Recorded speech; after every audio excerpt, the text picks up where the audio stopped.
하반기 증시 전망, 방패되어줄 요소와 주목할 투자처는 네, 어느새 이렇게 시간이 좀 빨리 갔는지 모르겠습니다. 벌써 상반기가 다 끝나가고 있는 시점 속에서 이제 하반기로 눈을 좀 돌려보려고 하는데 일단 전을 좀 잘 분석을 해야 후에 또 대비를 할 수가 있겠죠. 네. 글로벌 증시 전망들에 대해서 글로벌 증시 상반기부터 현재까지 흐름은 좀 어떻게 보고 계세요? 사실 연준의 통화 정책이 올해도 중요한 이벤트이기 때문에 네. 그 결과에 따라서 증시의 변동성이 좀 있었지 않았나라고 생각을 하고 있습니다. 올해 같은 경우 5월 이후를 놓고 본다고 하더라도 미국 증시와 중국 증시를 놓고 봤을 때 사실 미국은 상승하는 흐름, 또 중국은 하락하는 흐름으로 엇갈리고 있는 양상인데요. 미국은 부채 한도 협상 잘 해결했고요. 그리고 지금은 이제 미국의 통화 정책을 놓고 봤을 때 금리 인상이 중단되는 막바지 국면에 위치해 있기 때문에 증시가 올라가는 동력이 되고 있다고 해석을 해주시면 좋을 것 같고, 중국 같은 경우에는 사실 경기를 바라보는 시장의 시선이 좀 따가운 것 같아요. 그러다 보니까 주가 하락으로 좀 연결되고 있는 부분들이 올해 나타나고 있는 전반적인 글로벌 증시 흐름입니다.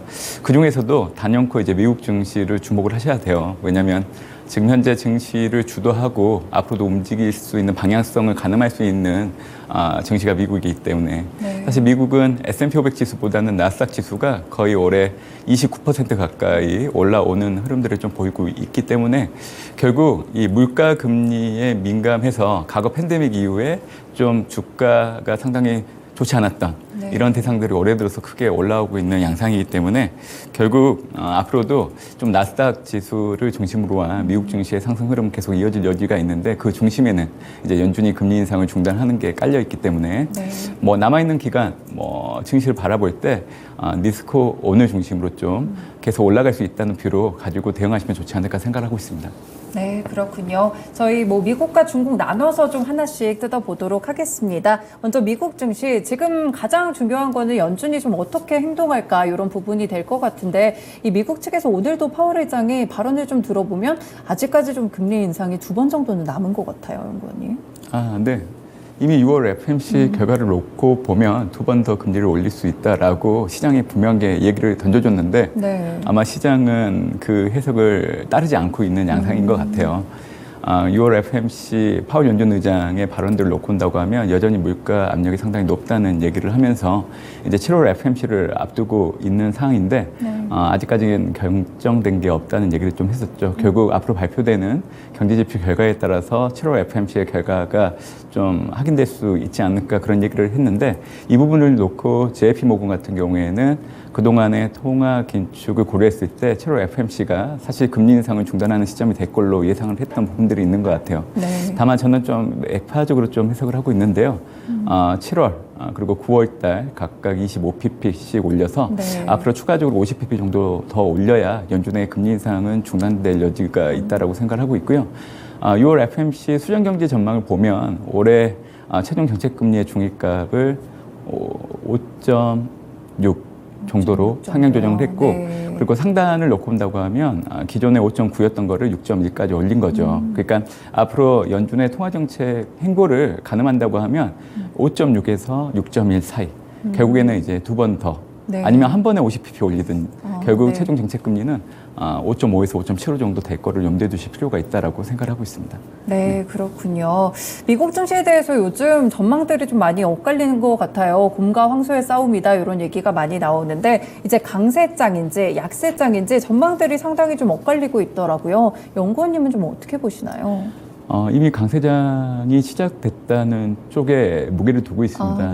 왜냐하면 이제 올해 미국의 경제지표 가운데 2월 근원 PCE를 놓고 본다고 하면 연준의 정책금리를 하회하는 실질정책금리가 양해값으로 전환됐다고 그렇게 표현을 하는데, 그게 이제 3월달 확인되고 나서 미국 증시가 계속 상승 압력을 받아왔던 상황입니다. 그래서 저는 앞으로 발표되는 미국의 물가지표, 지금 보시는 표가 아마 근원 PC, 그리고 근원 소비자 물가, 월별 발표되는 것들을 제가 좀 추이를 좀 그려 놓은 건데, 결국 실질정책금리가 양해값으로 전환됐다는 거는 연준의 금리 인상 중단이 멀지 않았다는 거, 그리고 또 하나는 최종 정책금리 도달이 가까워지고 있다는 거를 뜻하기 때문에 지금 시장이 예상외로 견조한 흐름을 보이고 있는 흐름이라 보시면 됩니다. 결국 내년 미국 대선이 11월 5일 예정되어 있는데 그 네. 이전까지는 미국 증시가 계속 올라갈 수 있다라고 생각을 하고 있고요. 바이든 행정부 같은 경우에는 사실 이제 경기 부양을 위한 경제법 이행을 강화할 걸로 좀 보고 있고 네. 그런 차원에서 올해 상반기 때 국가경제위원회, 경제자문위원회 위원장들을 다 진보적인 인물로 바꿔놓은 상황입니다. 결국 바이든 행정부 같은 경우에는 내년도 재선을 한 번 더 해야 되기 때문에 경기 부양을 위한 정책들을 강화할 수밖에 없어요. 그러다 보니까 미국 증시 내에서도 여러분들이 좋아하시는 이 성장주들 주가가 앞으로 더 올라갈 여지가 있다라고 그렇게 얘기를 드리고 있습니다.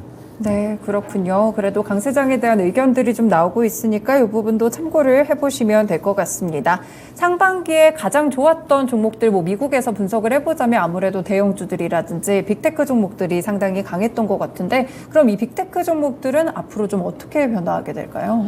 올해 우리가 확인했던 것처럼 동일하게 이 빅테크주 중심으로 미국 증시는 계속 올라갈 여지가 있다라고 얘기를 드리는 거고요. 실질정책 금리가 양해값으로 전환된 게 저는 올해 상당히 중요한 어떻게 보면 이제 여러분들이 꼭 알아두셔야 되는 부분인 것 같아요. 그래서 과거에도 실질정책 금리가 양해값으로 전환된 구간에서 S&P 500 지수가 11.9% 정도 올랐고요.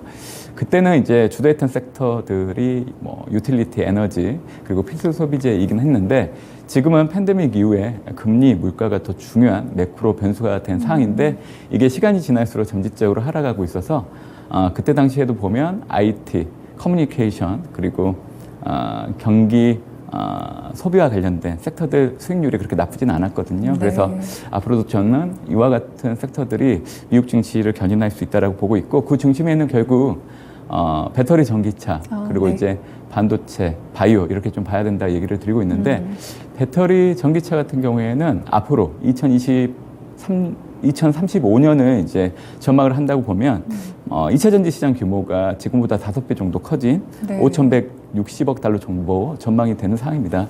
결국 이런 상황이라고 하면 결국 미국의 인플레이션 감축법이 지난해부터 이제 발효가 되고 관심을 좀 받고 있는데 미국 내에서 생산하는 2차 전지의 생산 능력이 늘어날 수밖에 없습니다. 지금은 6% 정도 되는데 2035년 정도 되면 31%로 증가를 하고요. 중국 같은 경우에는 지금 2차 전지 생산 능력이 75% 정도 되는데 2035년 정도 되면 38%로 뚝 떨어집니다. 네. 그렇기 때문에 배터리와 전기차 앞으로도 좀 주목을 해야 된다는 얘기를 드리고 있고요. 반도체 같은 경우에는 올해 2분기부터 이제 반도체 업황이 좋아질 수 있다는 기대가 들어오고 있는 것 같아요. 실질적으로 지난해 말에 주요 반도체 기업들이 감사한 계획을 발표를 했는데 이게 공급량으로 영향을 미치는 시차가 6개월 정도 됩니다. 그래서 올해 하반기 때는 이게 들어오면서 반도체 가격이 좀 올라갈 수 있다는 기대가 들어오는데 그게 틀린 분석은 아니라고 생각을 합니다. 그래서 하반기 때는 수요 증가 그리고 감산에 따른 재고 조절로 반도체 가격이 좀 지금보다는 좋아질 여지가 있기 때문에 이 부분을 염두에 두고 투자를 좀 해야 되기 때문에 반도체 얘기를 드리고 있는 거고 바이오는 네. 사실 미국 내 생산과 관련해서 고려를 했을 때 여러분들이 사실 2차 전지와 전기차 그리고 이제 반도체만 생각을 하시는데 사실 미국 정부는 미국 내 생산과 관련해서 바이오도 상당히 주목을 하고 있는 상황이에요. 결국 이 미국 내 제조나 공급망 강화를 할 때 미국 내 바이오 제조 역량을 강화하려고 하는 바이든 행정부의 의도들이 행정명령이나 또 미국의 국가 바이오 방호 전략과 관련된 이런 정책들이 계속 잇따라서 발표가 되고 있는 상황이기 때문에 저는 앞으로 성장주 내에서도 2차 전지, 전기차, 반도체 그리고 이제 바이오까지 가격이 흔들릴 때마다 좀 비중을 늘리는 기회로 삼으면 좋지 않을까 그 얘기를 강조해서 드리고 있는 상황입니다. 네, 그렇군요. 배터리, 전기차, 반도체, 바이오 요 종목들을 그러니까 국내 증시에서 좀 비중을 확대할 필요가 있을까요? 아니면 미국 증시에도 같이 봐도 괜찮나요? 미국과 한국 동일한 트렌드로 보셔야 되기 때문에 동일하게 좀 얘기를 해드리고 있고 국내를 놓고 본다고 하더라도 사실 2차 전지에 대한 관심을 계속 가져야 된다는 얘기를 네. 계속 드리고 있습니다. 그래서 2차 전지 관련해서는 LNF, 에지 에너지 솔루션, 그리고 에지학 이렇게 해서 좀 얘기를 해드렸는데 네. 전방 EV 수요가 그렇게 나쁘지가 않아요. 그리고 북미발, 그러니까 IRA 관련된 법을 통해서 북미 쪽 신규 수주 모멘텀이 계속 들어올 걸로 좀 보고 있기 때문에 그동안은 사실 관련된 종목 주가가 쉬어갈 수밖에 없었죠. 왜냐하면 단기 가열에 따른 어떻게 보면 이제 조정을 좀 보여야 되는 부분들이 지금 현재 진행되고 있는 상황이기 때문에 좀 관심 있는 분들은 지금부터 조금씩 사 모아가는 전략들은 좀 유효한 방법이 되지 않을까라고 얘기를 드리고 있죠. 그래서 2차 전지 그리고 반도체 그리고 조선, 자동차까지 해서 국내 쪽 섹터를 관심 있게 보신다고 하면 이 4개 섹터를 보시면 좋을 것 같고 네. 글로벌, 미국을 중심으로 놓고 본다고 하면 배터리, 전기차, 반도체, 바이오 이렇게 3개로 구분해서 좀 보시면 좋지 않을까 그 얘기를 드리고 있습니다.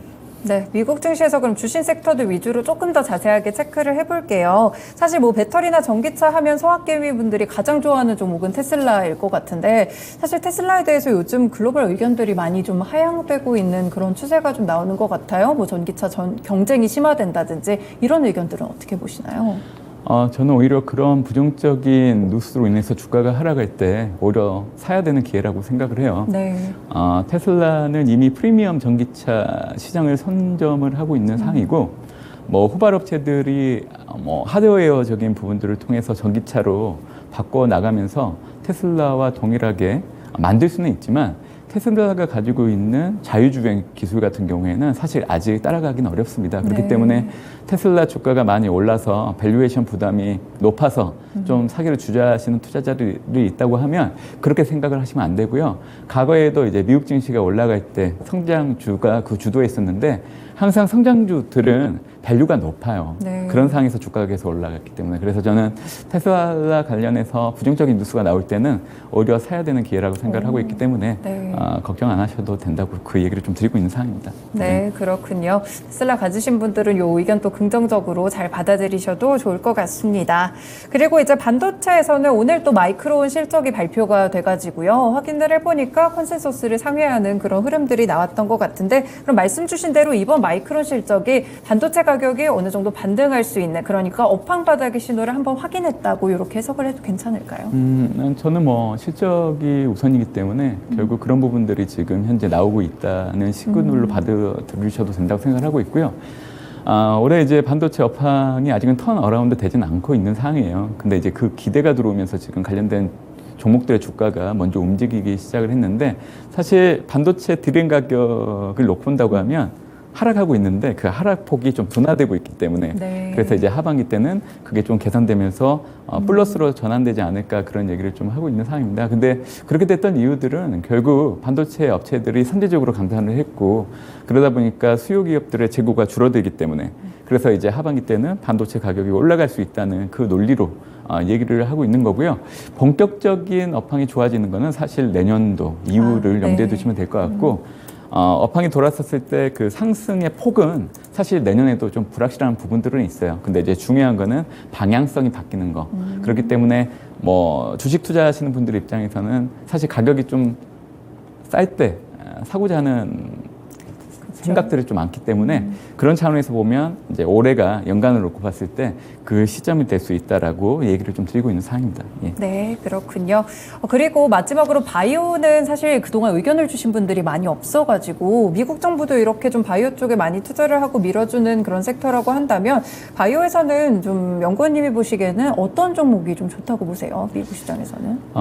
저는 이제 미국에 투자할 때 종목보다는 사실 ETF를 통한 투자가 네. 더 좋지 않을까 생각을 해요. 특히 제약바이오 관련된 기업들은 지금 현재 진행되고 있는 임상 결과에 따른 변동성이 좀 많은 편이기 때문에 저는 오히려 이제 관련된 ETF를 통한 투자를 좀 권해드리고 있는 상황이고요. 일단 하반기 때 뭐 전체적인 미국 증시의 흐름들을 놓고 본다고 하면 제가 이제 S&P 500 지수 같은 경우에는 상단을 4,575포인트 정도 얘기는 네. 드리고 있는데 사실 지난해 1월 수준이 4,800 정도 됩니다. 그래서 올해 남아있는 기간 동안에 지난해 1월 수준까지 충분히 올라갈 수 있다고 보고 있고 그 근간에는 실질정책 금리가 양위값으로 전환됐기 때문에 이거를 발판 삼아서 저점이 계속 올라가는 형태 결국 성장주가 주도를 할 걸로 좀 보고 있는데 섹터로 놓고 본다고 하면 IT, 커뮤니케이션 그리고 경기 소비재 그리고 미국 우선주의 정책이 확대되는 구간에서 수혜를 받을 수 있는 대상은 배터리와 전기차, 반도체, 특히 바이오. 그렇기 때문에 이렇게 가격이 흔들릴 때마다 좀 비중을 늘리는 기회로 삼는 게 좋지 않을까 그 얘기까지 좀 드리고 있습니다. 네, 그렇군요. 미국 증시를 정말 바이오 섹터까지 자세하게 좀 뜯어봤던 것 같습니다. 다음으로 중국으로 좀 넘어가 보겠습니다. 사실 뭐 중국 이야기 요즘 뭐 리오프닝 기대들이 상당하셨을 것 같은데 상반기 예상보다는 좀 그렇게 많이 회복을 하는 모습들도 잘 안 보였었고 특히나 글로벌 IB들이 눈높이를 많이 낮추고 있다는 점이 약간 우려스러운 것 같아요. 성장세가 지금 둔화가 되고 있는 건가요?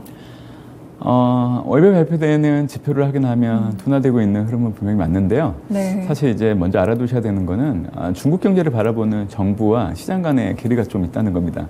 중국 정부는 대수요 부진에 따라서 올해 수출이 좋지 않을 걸 염두에 두고 있고 그에 따라서 이제 내수 소비, 투자를 중심으로 올해 제시했던 성장률 5% 안팎을 맞추려고 하고 있고 실질적으로 달성이 가능하다고 생각을 하고 있어요. 네. 근데 이제 시장 같은 경우에는 월별 발표되는 실물 지표들이 호불호가 좀 갈리고 얼마 전에 발표된 월 실물 지표 같은 경우에는 전월과 비교했을 때 모든 항목들이 전월 대비 부진한 모습을 보였기 때문에 그래서 중국 경기가 안 좋아지지 않나라는 인식이 있는 것 같아요. 그러다 보니까 이제 중국 정부가 부양책을 꺼내들지 않을까라는 그 기대가 너무 네. 높다 보니 실질적으로 이제 중국 정부가 부양책을 꺼내들지 않으면서 그 실망감으로 인해서 주가의 변동폭이 좀 컸던 것 같고요. 지금 현재 중국 정부가 5월 달을 놓고 온다고 하면 사실 추가적으로 좀 중국 정부가 움직이기 시작한 동인들이 있었습니다. 그게 뭐냐면 상해를 중심으로 코로나19가 다시 확산되고 있는 부분들이 있었고요. 네. 5월 달부터 이제 상해 종합지수가 급락하는 모습이 나타나다 보니까 증시의 안정성을 높이기 위해서 최근에 이제 경기 부양을 꺼내드는 속도들이 빨라지고 있는 게 좀 긍정적으로 바뀌었다고 생각합니다. 얼마 전에 이제 기준금리에 해당하는 LPR을 인하를 했는데 앞으로 이제 기대해 볼 수 있는 부분들은 지준율 인하까지 좀 염두에 둘 필요가 있다라고 생각을 하고 있고 7월 상반월 이전에 경기 부양 패키지를 분명히 꺼내둘 수밖에 없습니다. 결국 중국 경기는 앞으로 안정을 되찾을 가능성이 상당히 높다고 생각을 하고 있고요. 특히 리오프닝에 대한 효과는 이 뭔가 좀 약간 해석상에 좀 잘못된 부분이 있다라고 하는데 네. 사실 리오프닝 효과는 올해 2분기 이후부터 경기에 들어오기 시작을 하고 있기 때문에 네. 지난해 4분기 때부터 올해 1분기 사실 중국 경기가 좋아질 거라는 이 시장의 기대가 좀 너무 컸지 않았나 그런 생각이 있어요. 그래서 저는 이 부분을 좀 짚어드리고 싶고 결국 올해 2분기 이후부터 중국의 경기 안정 또 이를 유지하기 위한 중국 정부의 정책들이 꺼내드는 속도가 빨라지고 있는 상황이기 때문에 상해 종합지수 기준을 놓고 온다고 하면 네. 3,250선이 올해 연간을 놓고 봤을 때 하단에 해당되는 지수대이거든요. 그래서 이를 하회하는 지수 하에서 움직인다고 하면 사실 중국을 좀 관심 있게 보시는 투자자들 입장에서는 좀 비중을 늘리는 기회로 삼는 것도 나쁘진 않을 걸로 예상을 하고 있습니다. 네, 그렇군요. 중국 정부랑 시장 간 견해차가 또 존재했다는 점 보시면서 상해종합지수 3,250선 아래쪽에서 비중을 확대해보자라는 의견도 함께 주셨습니다. 그럼 사실 뭐 중국 증시에 대한 이런 전망들을 이렇게 주셨는데 그럼 이게 국내 증시에는 어떤 영향을 좀 미치게 될까요? 사실 중국 증시가 안 좋을 때 투자 심리적인 부분에서 일정 부분 영향을 줄 수 있는 부분들은 네. 있는데 그거는 좀 제한적이라 생각을 하고 있고요. 오히려 이제 반도체 빙하기에서 벗어날 수 있다는 기대가 이미 2분기 때부터 들어오고 있기 때문에 약간 중국과 우리나라 증시는 좀 다른 양상으로 갈 여지가 있다라고 네. 저는 생각을 합니다. 그리고 이제 삼성전자와 같은 이런 반도체 생산 업체들이 사실 지난해 말을 기준으로 해서 감산을 선제적으로 단행을 하고 있는 상황이기 때문에 반도체 가격이 떨어지는 폭 자체는 둔화될 수 있다는 부분들을 좀 염두에 두시면 좋을 걸로 좀 보고 있고요. 이러다 보니까 이제 삼성전자와 같은 반도체 기업들의 주가들이 올라갈 수 있다라는 부분들이 들어오고 있는 것 같아요. 우리나라 같은 경우에는 사실 중국 증시 영향을 떠나서 이 반도체 기업들이 주가가 좀 좋아질 수 있다는 기대가 들어온다고 하면 네. 다른 섹터로도 그게 좀 온기가 확산될 여지가 있다고 좀 보고 있는 부분들이 있기 때문에 뭐 반도체에서 시작된 뭐 조선이나 2차 전지, 자동차 이런 섹터들 역시 좀 관심 있게 좀 봐야 되지 않나라고 생각을 하고 있습니다. 네, 그렇군요. 중국에서 부양책을 좀 강하게 주면 철강 섹터들은 좀 어떨까요? 철강 기업들 주가 역시 상방 압력을 받는데 영향은 있다고 생각을 하고 있는데 경기 부양책이 결국 부동산 시장이 안 좋다 보니까 네. 거기에 따른 안정을 도모하는 형태로 가는 부분들이기 때문에 사실 센티멘탈적인 측면에서는 철강주 주가가 좀 영향을 받을 수 있는데 아마 그게 당장 중국의 어떤 개발로 이어지기는 좀 어려워요. 그러니까 이제 금융 부분을 통해서 부동산 시장 가격이 하락하는 폭을 좀 줄이려고 하는 의도가 크기 때문에 제가 보기에는 철강주는 센티멘탈 측면에서 일시적으로 영향을 받을 수 있는 부분들은 있지만 결국 좀 제한될 여지가 있다라는 생각을 좀 해보고 있는 부분이 있습니다.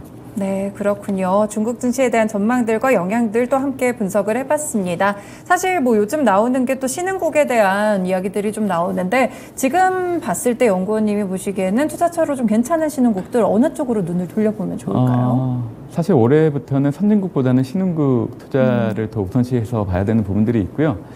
정책 금리를 하회하는 이제 물가 추이가 계속 이어진다고 하면 팬데믹 이후에 그동안 물가 그리고 금리 변수로 인해서 가장 피해가 컸던 권역이 신흥국이기 때문에 지금은 이제 환경이 달라졌기 때문에 좀 수급 개선이 분명히 일어날 여지가 있다라고 생각을 합니다. 네. 그리고 이제 2021년도 5월을 기준으로 놓고 봤을 때 미국의 헤드라인 소비자 물가가 5%대 진입하는 같은 달 사실 신흥국 증시가 고점을 형성하고 추세적으로 떨어지기 시작을 했거든요.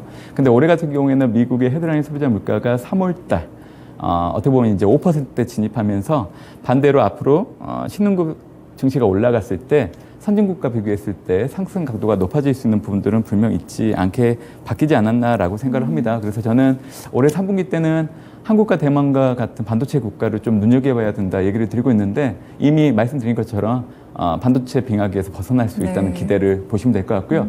4분기 때는 인도와 아세안 내에서도 베트남을 주목을 해야 된다 보고 있는데 결국 중국의 성장을 뛰어넘는 성장성에 대한 기대가 올해 4분기 때 들어올 걸로 좀 봅니다. 근데 이제 인도 같은 경우에는 사실 사상 최고치를 경신할 정도로 이미 움직인 부분들이 있어서 사실 인도는 좀 기다리셔야 될 것 같고요. 만약 지금 현재 좀 미리 좀 아세안 쪽을 좀 관심이 봐야 되겠다라고 하는 투자자 입장에서는 베트남 증시를 좀 눈여겨보시면 좋지 않을까라는 생각을 좀 해보고 있는 상황입니다. 네, 그렇군요. 신흥국도 좀 시기에 따라서 다르게 보셔야 될 것 같습니다. 일단은 반도체 좀 빙하기가 풀리고 있는 우리나라와 그리고 대만 증시 그리고 또 이제 3분기나 4분기에는 인도, 아세안 또 그러니까 베트남을 또 중심으로 살펴보셔도 좋을 것 같다는 생각이 드네요. 그럼 이제 본격적으로 하반기 전략에 대한 이야기를 좀 해보겠습니다. 하반기에 그럼 일단 글로벌적인 전망들 저희가 앞에 좀 얘기를 하고 넘어갔어야 됐었는데 이 전반적인 예상 흐름들 하반기에는 어떻게 좀 변하게 될까요?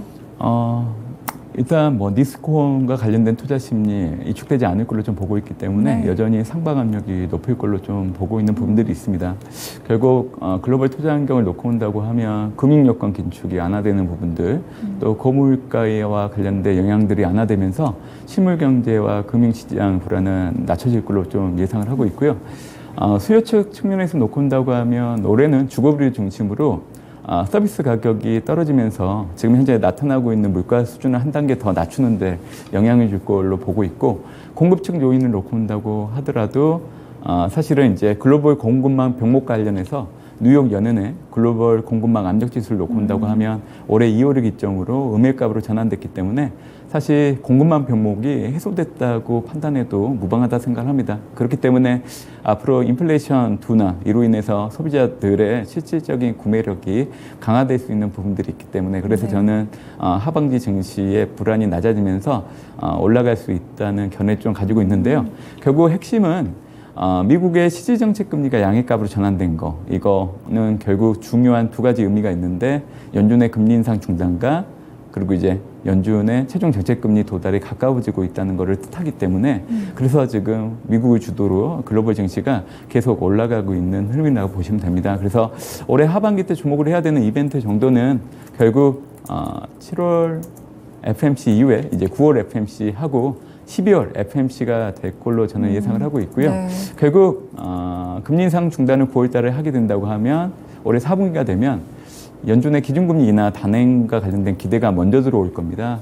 보통은 금리 인하가 단행이 되어야 금융장세가 도래가 하는데 올해 하반기 때는 그 기대가 들어오면서 금융장세가 들어올 걸로 좀 보고 있는 부분들이 있어서 아마 3분기, 4분기 때는 경기를 바라보는 인식이 좀 좋아질 거예요. 그러다 보면 기업 이익이 좋아질 수 있다는 그 기대가 좀 상향 조정되는 분위기일 걸로 좀 보고 있기 때문에 올해 하반기 전체적으로 보면 증시는 계속 올라갈 수 있다. 이렇게 좀 얘기를 해드리고 있고요. 결국 선진국보다는 신흥국 내에서도 3분기 때는 한국과 대만 같은 반도체 국가, 4분기 때는 그리고 이제 인도, 아세안 이런 국가들을 좀 우선시해서 보시면 좋겠다 생각하고 있고 네. 할인율이 축소되게 되면 결국 주가가 올라갈 수 있는 기대가 성장주를 중심으로 들어올 수밖에 없습니다. 그렇기 때문에 섹터로 따지면 IT 그리고 이제 커뮤니케이션, 경기, 소비재 그리고 이제 미국 우선주의 정책 확장과 관련된 대상들을 놓고 온다고 하면 대부분이 성장주 컨셉에 들어가는 부분들이 있죠. 그래서 배터리와 전기차 그리고 반도체 바이오. 근데 중요한 거는 앞으로는 큰 가격 조정이 없을 거예요. 네. 그래서 투자자분들이 심리적으로 큰 가격 조정이 일어날 때 좀 사야 되겠다라는 심리가 분명히 있는데 이거는 이제 팬데믹 이후에 우리가 경험을 했던 어떤 학습 효과에 기인한다고 그렇게 좀 보고 있습니다. 근데 앞으로는 큰 가격 조정보다는 얕은 조정. 그러니까 투자자들 입장에서는 되게 매매하기 힘들 거예요. 결국 조금만 하락한다고 하면 이제 비중확대 기회로 좀 삼아야 되는 부분들이 있기 때문에 어떻게 보면 지난주 미국 증시가 흔들리고 있고 이제 전일 오늘 이제 반등하면서 다시금 좀 반등 모멘텀이 커지고 있는 부분들이 있는데 이런 흐름들이 계속 반복될 수밖에 없다는 거죠. 그래서 네. 앞으로는 좀 가격 조정 폭이 그렇게 크지 않다고 하더라도 그때마다 이제 투자 기회로 삼아야 여러분들이 가지고 있는 수익률을 좀 극대화할 수 있는 부분들이 좀 달라질 수 있는 부분이지 않을까 생각을 하고 있고요. 아마 지금 보시는 화면을 보니까 제가 지금 얘기해드렸던 관련된 대상들을 투자를 하시려고 하면 우선적으로 할 수 있는 게 ETF를 통해서 하실 수 있기 때문에 네. 지금 중앙에 있는 게 이제 미국에 상장된 ETF 그리고 오른쪽에 있는 게 국내 상장된 ETF를 나타내고 있는 건데 저는 투자자 여러분들이 좀 편안하게 투자를 하신다고 하면 심플하게 미국의 나스닥 지수를 추종하는 티커 QQQ, 네. 인베스코, 나스닥 ETF 이거를 좀 관심 있게 보시면서 미국 증시가 가격 조정을 보일 때 계속 사 모아가는 전략으로 대응을 하신다고 하면 내년도 미국 대선 11월 5일 앞두고 있는데 그 이전까지는 바이든 행정부가 경제법 이행을 강화할 걸로 보고 있는데 그 근간에는 경기 부양을 위한 목적이 상당히 큽니다. 그렇기 때문에 저는 그냥 나스닥 지수를 추종하는 ETF를 통해서 투자하는 게 가장 좋은 대안이지 않을까라는 얘기를 좀 드리고 있는 상황입니다. 네, 그렇군요. 추천 ETF까지 같이 알려주셨습니다. 나스닥 지수를 추종하는 ETF 관심 가져보시면 좋을 것 같다는 생각이 들고요. 이제 하반기에 대한 전반적인 전략들을 살펴봤는데 그럼 사실 국내 증시도 역시나 하반기에는 그냥 계속 괜찮을 것이다 이런 의견을 같이 주시는 건가요? 동일합니다. 코스피도 저점을 계속 올라가는 형태 보고 있고요. 네. 상단은 2,780 정도 보고 있기 때문에 아마 이제 방향성 자체는 올라가긴 하는데 이제 시간이 지나면 미국과 비교했을 때 그 올라가는 그 폭 자체는 약간 둔화될 여지는 있다라고 생각을 네. 하고 있습니다. 일단 주가와 실적 사이클을 놓고 봤을 때 초입에 해당되는 섹터들을 놓고 본다고 하면 공통적으로 반도체, 조선, 자동차, 2차 전지 이 4개 섹터가 해당된다고 보고 있고요. 일단 반도체 대표 유망 기업으로는 이제 삼성전자를 보셔야 된다 얘기 드리고 있고 네. 하반기 때는 실적 부진이 좀 개선되는 양상들이 나올 수 있기 때문에 얘기를 드리고 있습니다. 그리고 2차 전지 같은 경우에는 LNF, LG 에너지 솔루션, 그리고 네. 이제 LG 화학을 얘기를 해드리고 있는데 전방 EV 수요가 우려보다는 상당히 견고하다는 얘기 드리고 싶고요. 또 IRA-발 북미 수주 모멘텀이 분명히 있기 때문에 지금처럼 좀 가격이 어느 정도 조정을 보이고 있는 상황 하에서는 중장기적인 시각을 염두에 두고 조금씩 사 모아가는 전략도 나쁘지 않다라고 보고 있습니다. 그리고 자동차 부분에서는 기아를 좀 주목을 해야 된다 얘기를 해드리고 있는데요. 네. 올해 2분기를 놓고 본다고 하면 영업이익이 처음으로 3조 원대를 넘어가기 시작을 합니다. 네. 이런 실적을 기반으로 한 펀더멘탈이 기아의 주가를 계속 올라갈 수 있게 영향을 줄 수 있다고 보고 있기 때문에 일단 반도체, 2차 전지, 자동차 관련해서는 이렇게 얘기 드리고 있고요. 뭐 조선 관련해서는 저희가 지금 섹터가 비어 있어서 유망 종목을 얘기는 드리고 있진 않는데 네. 일단 조선과 관련된 ETF들이 있기 때문에 여기에 해당되는 ETF를 통해서 투자를 하시면 좋지 않을까 생각을 하고 있습니다. 조선은 지금 슈퍼사이클이라는 이야기가 맞는 건가요? 일단 뭐 발주와 관련된 부분들 그리고 이제 조선과 관련해서 앞단에서 놓고 보신다고 하면 해운 업황을 나타내는 이 BDI 컨테이너선 운임지수 이런 것들을 놓고 본다고 하면 결국 뭐 앞으로는 경기가 좀 좋아질 여지가 있기 때문에 좀 시그널 자체가 조선 업황을 좀 긍정적으로 바라보는데 영향을 줄 수 있다라고 생각을 하고 있고요. 일단 저는 투자자분들께 국내든 해외든 경기를 바라보는 인식을 너무 부정적으로 가지고 갈 이유는 없다라고 생각을 합니다. 이 얘기는 결국 미국도 올해 하반기 때 경기 침체에 들어가지 않고 결국 경기를 바라보는 인식이 좋아진다고 하면 사실 전반적인 섹터들의 분위기가 좋아질 여지는 있거든요. 그래서 저는 국내 섹터를 놓고 봤을 때 말씀드렸던 4가지 섹터를 중심으로 대응하면 좋지 않을까라는 얘기를 좀 드리고 있습니다. 네, 그렇군요. 이제 국내에서는 반도체라든지 2차 전지, 조선, 그리고 자동차 섹터까지 4가지를 주목해보면 좋겠다. 관련 종목들이랑 같이 또 꼽아주셨습니다. 저희 시간이 조금 남아가지고요. 중간중간 좀 궁금했던 점 질문을 드릴게요. 사실 물가가 많이 잡히고는 있다고 하지만 굉장히 끈적하게 내려온다는 표현을 요즘 많이 쓰잖아요. 물가가 쉽게 좀 괜찮아질 수 있을까요? 네. 지난해 하반기 이후에 주요국들의 물가는 피크아웃하고 떨어지고 있는 양상이에요. 그래서 물가 오름폭은 지금보다 더 떨어질 여지가 있다라고 보고 있고, 그래서 이제 저는 주요국들이 디스인플레이션, 네. 물가 상승률은 플러스인데 그 오름폭을 줄여나가고 있는 거를 디스인플레이션이라고 얘기를 하고 있는데, 지금 현재 여러분들이 투자하고 있는 환경이 해당되기 때문에 만약에 여러분들이 주식, 채권, 원자재, 부동산 사실 디스인플레이션 관련해서 수혜를 받을 수 있는 대상으로 좀 바꿔나와야 되는 부분들은 분명히 있다라고 생각을 하고 네. 있고요. 30일 날 미국의 5월 근원 PC와 PC 결과가 발표가 돼요. 전월치 같은 경우 이제 PC가 4.4 그리고 이제 근원 PC가 4.7 정도였는데, 지금 예상치로 보면 헤드라인 PC가 3.8 그리고 이제 근원 PC는 전월과 동일한 수준이 예상되고 있는 상황입니다. 일단 근원 PC가 전월치와 동일하다고 하면 통화 정책을 놓고 봤을 때 2번 정도 더 금리를 올리는 명분이 될 수 있다라고 생각하는데, 저는 이번에는 근원 PC보다는 헤드라인 PC에 주목을 할 것 같아요. 네. 일단 4.4에서 3.8 앞자리가 바뀌잖아요. 네. 3%대 진입하는 헤드라인 PC는 분명히 의미가 있다라고 생각을 하고 있기 때문에 미국 증시가 먼저 움직여버렸기 때문에 제가 사실은 이제 근원 PC 결과를 놓고 그게 이제 미국 증시가 반전하는 그 변곡점이 될 수 있을 거라고 얘기를 드리고 있는데, 이미 이제 미국 증시가 반등하기 시작을 했기 때문에 아마 그게 강화되는 데 영향을 줄 수 있다라고 생각을 하고 있습니다. 결국 물가는 지난해는 유가 하락에 따른 상품 가격을 중심으로 주도를 했다고 하면, 올해부터는 이제 주거비를 중심으로 서비스 가격이 하락하면서 물가 오름폭을 더 낮출 수 있다라고 생각하고 있는데, 좀 오해가 있는 것 같아요. 네. 주거비는 전년 동월 대비 분명 떨어지고 있습니다. 과거에 연준의 금리 인상이 중단되고요.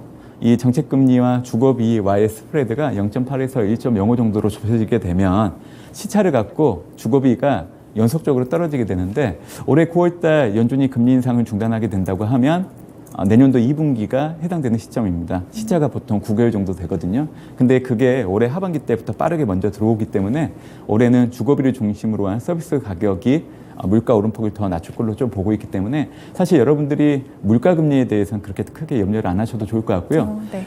여러분들이 주목하는 시장 금리를 놓고 본다고 하면 미국을 기준으로 지난해 10월 달에 피크 아웃하고 지금 현재 하방 압력을 받고 있는 상황입니다. 그래서 우리나라 같은 경우에도 이제 7월 13일 날 금통위가 예정되어 있는데 금리를 올리지 않을 거예요.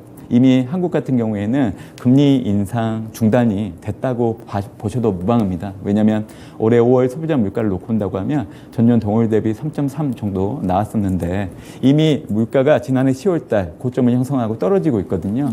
그래서 한국은행이 물가를 염두에 두고 금리를 더 올려야 되는 부분들은 이제 해소됐다고 보고 있기 때문에, 결국 대출 연체율 증가와 같은 금융시장 안정을 제어하고 우리나라 경기 둔화를 좀 방어하기 위한 목적으로 이제 한국은행도 더 이상 금리를 올리지 않을 것으로 좀 보고 있기 때문에, 미국이든 한국이든 금리를 더 올리지 않는 부분들은 금융여건 긴축 완화를 통해서 위험 자산들 가격이 올라가는 데 영향을 줄 수 있는 부분들이 있기 때문에 이것도 같이 고려를 해서 투자를 하시면 좋지 않을까 생각을 하고 있습니다.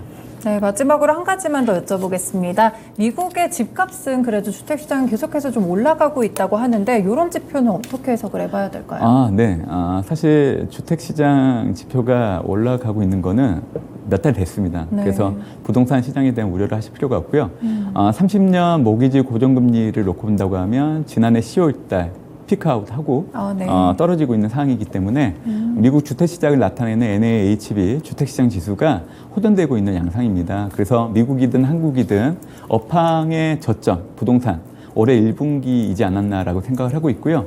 앞으로 2분기, 3분기, 4분기 주택과 관련된 지표들은 계속 호전될 것으로 좀 보고 있기 때문에 네. 경기를 바라보는 인식들을 너무 부정적으로 가지고 가실 필요가 없다라고 얘기를 드리고 있습니다.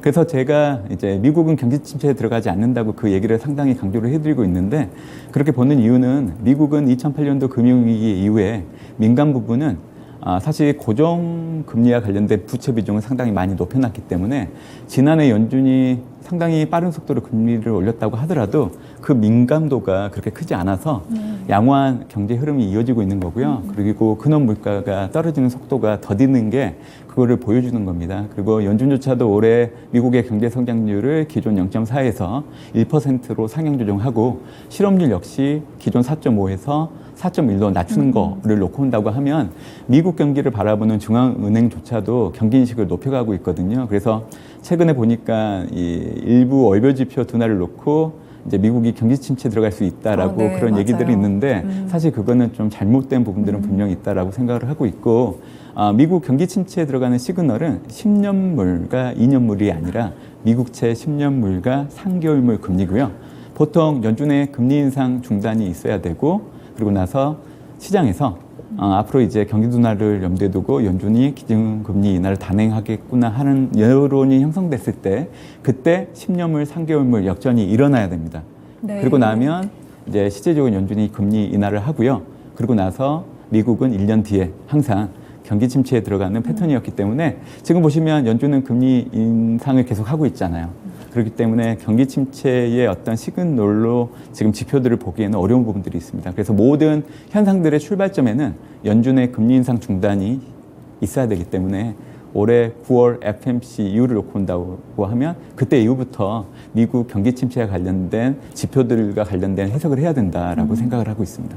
네, 그렇군요. 사실 좀 하반기 증시에 대해서 막연한 불안감이 좀 있었는데 연구원님이 꼼꼼하게 분석을 주셔가지고 어느 정도 그 불안감들 투자자분들도 많이 해소됐을 것 같습니다. 말씀 여기까지 듣겠습니다. 고맙습니다. 네, 감사합니다. 네, 오늘은 쉬운 증시 읽어주기 시간이었고요. 대신증권의 문남중 수석연구위원님 말씀을 함께 들어봤습니다. 이제 하반기로 넘어가는 시점 속에서 어떤 섹터들 주목을 해봐야 될지 그리고 과연 증시가 상승할 수 있을지 하락할 수 있을지 많은 고민들이 있으셨을 것 같은데 이번 내용이 많은 도움이 됐으면 합니다. 지금까지 다양한 투자 판단에 도움이 되는 말씀들 전해드렸습니다. 하지만 특정 종목의 상승과 하락을 보장하지는 않는다는 점 기억해 주세요. 토마토랜드 마치겠습니다. 시청해주셔서 고맙습니다.